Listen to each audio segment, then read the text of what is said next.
Are we on the verge of a currency crisis? Today, all the world's major currencies are fiat currencies. That means nothing backs those currencies except the faith of those who use them. Is that faith about to run out? Hey guys, Britt here. Welcome to End Times Bible Prophecy, and that's what we're going to talk about today, is these fiat currencies that are in existence today.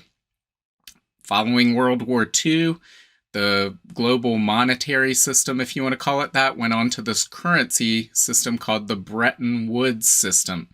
And under that system, the United States, which at that point had controlled a large portion of the world's gold, promised to back up the US dollar with 40% gold, meaning foreign nations could exchange dollars for gold.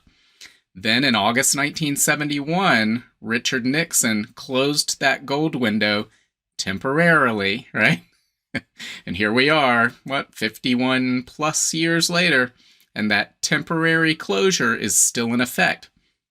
Well, what does that mean? That means that all of the world's major currencies since August 1971 have been backed by nothing but the full faith and credit of the governments that issue them. What are those government promises worth? Well, we're going to find out, I believe, sometime in the near future. For 50 years, we've had these fiat currencies, and the governments can print at will. They can print these currencies and buy whatever they want. They can issue debt, and they're not constrained by having to deliver something physically like gold or silver or some other commodity backing that up. Now, following Nixon's closure of the gold window, we went on some sort of a hybrid system called the petrodollar, where the United States promised to guarantee the security of Saudi Arabia in exchange for Saudi Arabia trading oil only in US dollars. We're starting to see that break down. But either way, what we're seeing is these fiat currencies. People start to question the true value, the true purchasing power of these currencies. We've seen the purchasing power of those currencies erode significantly over the past 5 decades. And I think we may be coming to a point in time where people completely lose faith in them. So we're going to look at this article from CNBC. It says, Japan reportedly intervened buying yen in foreign exchange market late Friday. This says, Japan intervened in the foreign exchange market on Friday to buy yen for the second time in a month after the currency hit a 32-year low of 152 to the dollar. So it takes 152 yen just to get $1. A government official and another person told Reuters, Japan has been attempting to shore up the battered currency as the central bank sticks with ultra-low interest rates, countering a global trend of tightening monetary policy and widening the gap between U.S. and Japanese interest rates. We are maintaining our stance of being ready to take appropriate action against excessive foreign exchange volatility, Prime Minister Kishida told reporters, reiterating that such volatility could not be tolerated. He declined to comment further, saying, I won't make any detailed comments on foreign exchange when asked about Friday's intervention. Japan's top currency diplomat, Masato Kanda, also declined to say whether the Ministry of Finance had intervened. We won't comment now on whether or not we conducted an intervention, he said, saying this was a stance the Ministry of Finance has stuck to over the past several weeks.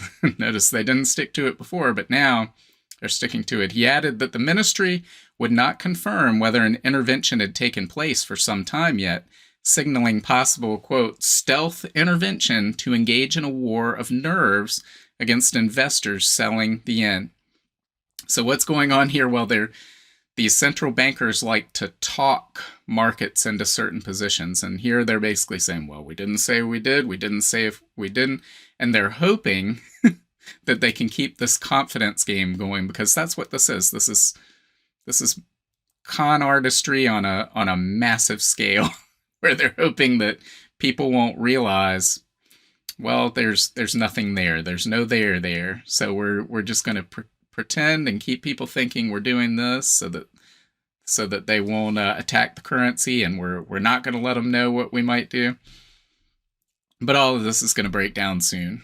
It says the Ministry of Finance also bought yen on September 22nd as investors focused on the widening divergence between the Bank of Japan's ultra-loose monetary policy and the U.S. Federal Reserve's aggressive rate hikes. Finance Minister Suzuki and Kondo have repeatedly signaled the government's readiness to intervene, warning against excessive volatility. Suzuki said before the intervention on Friday the authorities were ready to act, quote, strictly against speculators. So again, they're putting out these threats, these veiled threats. Maybe we'll do this, maybe we won't. But they aren't taking any actions, because as soon as they do that and the market knows what the action is, it's game over for them. So it says many market players doubt whether Tokyo can reverse the yen's downward trend with solo intervention, even with Japan's 1.33 trillion in foreign reserves. The Group of 7 industrial powers agreed this month to closely monitor recent volatility, but stopped short of indicating they were prepared for joint intervention. Japan bought a record 3.6 trillion, that's 24 billion, in the September auction, Tokyo money market brokerage firms estimated. So what's going on here? Well, again, we have these fiat currencies. The yen is just one of many major market currencies that's backed by nothing. It's just a government promise that this piece of paper has value. But of course, as we all know, all of us hold those little pieces of government paper and they lose their purchasing power over time. Recently, they've lost their purchasing power very quickly. So right now, Japan is facing a problem with this. It's coming to a head, and it has to break down here soon. Now, why? Why after 50 years of these fiat currencies are we seeing a problem now? Well, I think that's because cheap energy has always underpinned those currencies, and it is gone now. And so especially in a place like Japan, where, 98% of their fossil fuels are imported into the country, and despite their use of nuclear, fossil fuels still run modern economies. So they need fossil fuels. So what we're seeing here is we're seeing a conundrum that the Bank of Japan is caught in, and we're going to look at that. So right here, this is a chart of the Japanese 10-year treasury.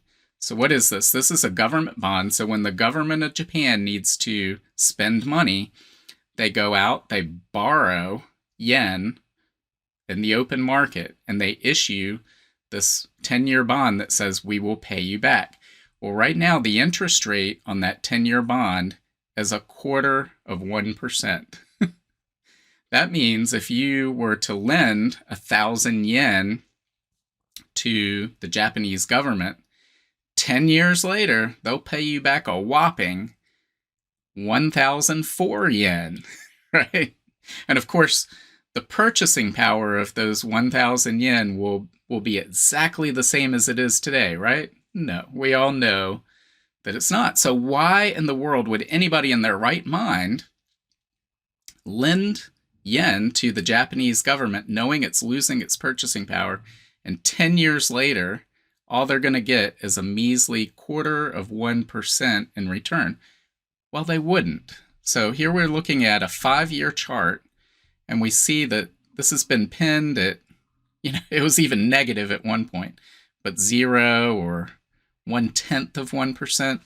And then we see right around 2022, as inflation begins to spike, as we have energy prices in particular beginning to spike because of supply shortages, we see this starting to climb. And then here we see a huge spike in June up to a whopping 0.4%, meaning, you would get even more, you might get 5 yen for 10 years of lending your 1,000 yen.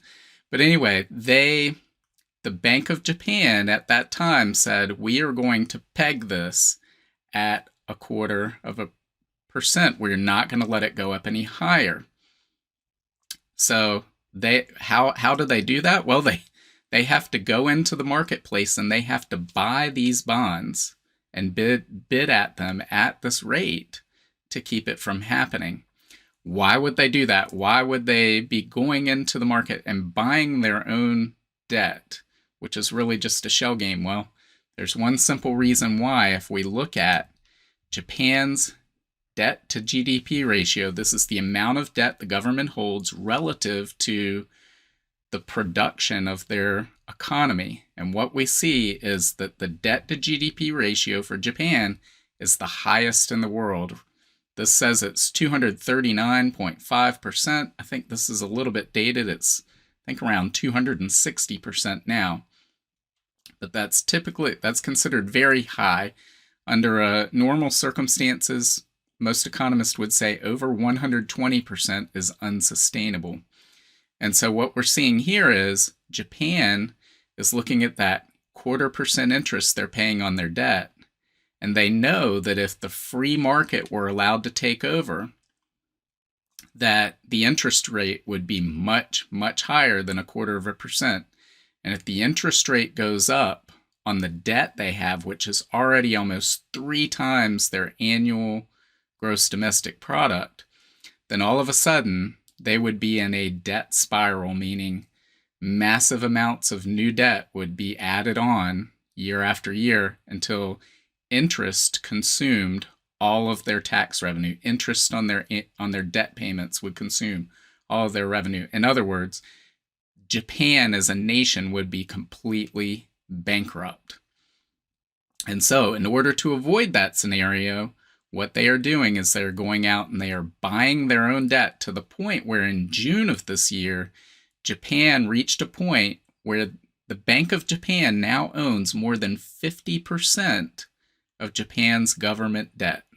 So think about that for a moment.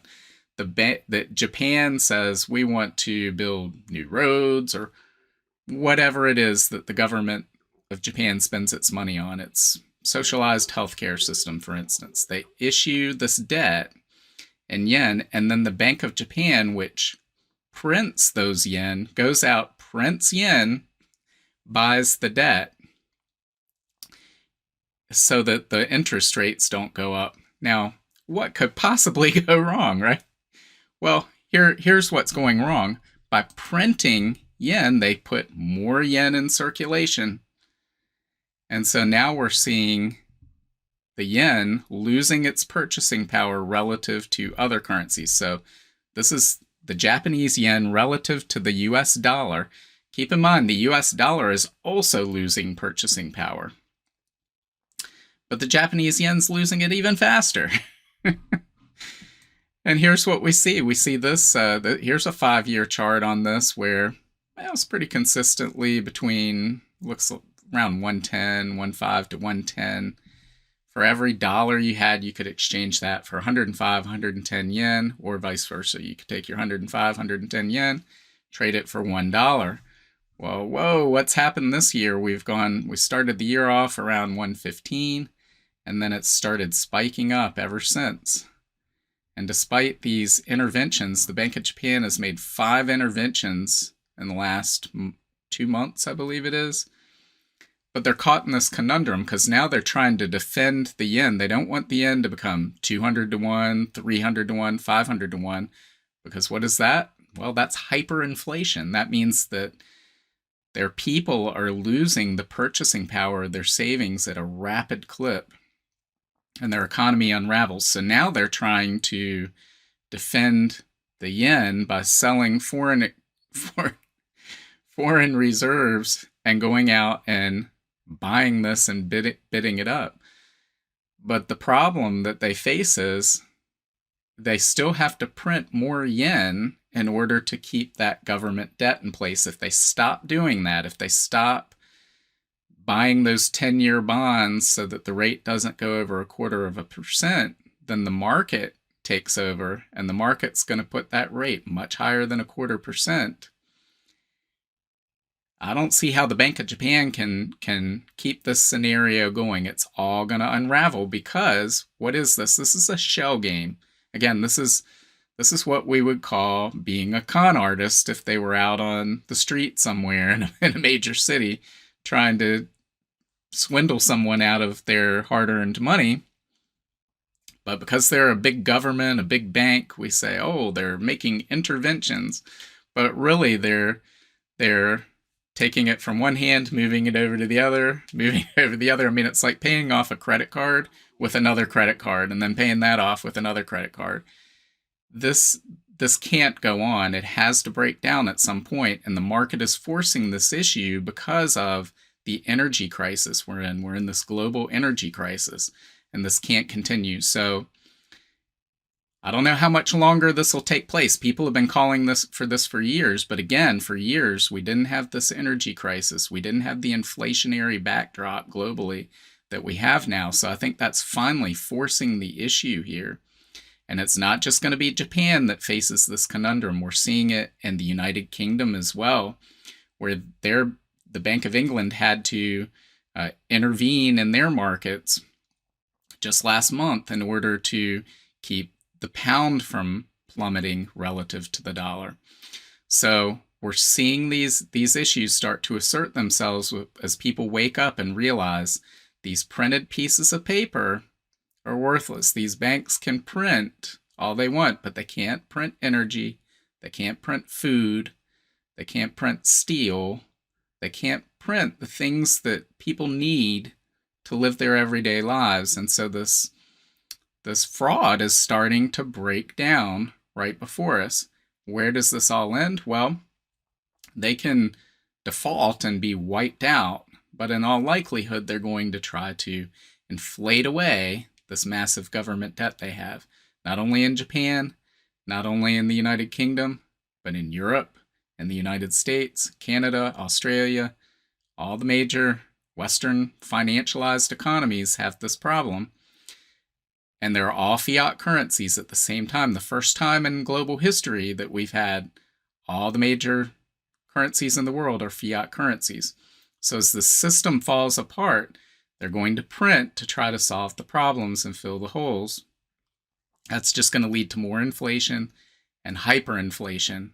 And we're going to see major economic catastrophe and a global financial crisis as a result of this and a whole host of other problems that are finally being forced out into the open and can't be avoided any longer.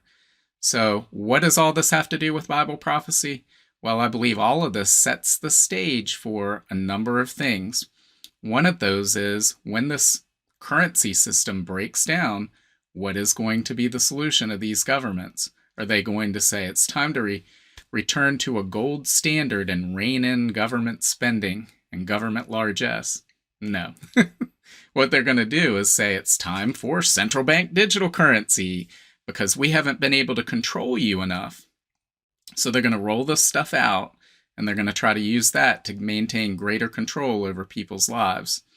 What else does all of this mean? Well, it means that these financial conditions, when you have hyperinflation or you have a scenario like the Great Depression, which I think we're going to start to head toward that, and the government solution is going to be to print to avoid that happening. And we're going to see hyperinflation like we saw in Weimar Germany, but it's going to be all over the industrialized world at the same time. This creates massive social unrest as people are unable to afford to live, not only according to the standards to which they've become accustomed, but to basically get the necessities of life, to be able to heat themselves in the winter, cool themselves in the summer, to be able to eat, to get the water they need, to be able to afford the shelter they need. So as you have this breakdown, people take to the streets and they demand new leadership, and they're going to look for politicians who give them the answers that they want to hear, who have quick fixes, and demagogues will be coming out of the woodwork. So all of this sets the conditions that would probably be necessary to see a leader like the Antichrist rise to power. So guys, I believe we're on the verge of a currency crisis. I don't know exactly when that's going to happen. I believe a global financial crisis is coming. And of course, these financial crises always upend the old order and bring in some new order. What is that new order? We're going to wait and we're going to find out. But, all of this points to, based on the times we live in and the signs we see, that Jesus is coming back soon, guys. We live in the season of the Lord's return, so we should be focused on doing his work, and we should have our eyes fixed on Jesus because he is coming back soon. So guys, make sure to like this, share this, leave your comments below, and God willing, I'll see you tomorrow. Bye. If you want to learn more about the end times and Bible prophecy, make sure to sign up for my free monthly newsletter and get your copy of my free ebook, 7 Signs of the End Times. Just follow the link in the description to get your free book. Also, make sure to check out all of my books. Just look up Britt on Amazon, Barnes & Noble, Apple iBooks, Google Books, Kobo, or anywhere books are sold. Thanks for watching today, and until next time, keep your eyes fixed on Jesus, the author and perfecter of our faith.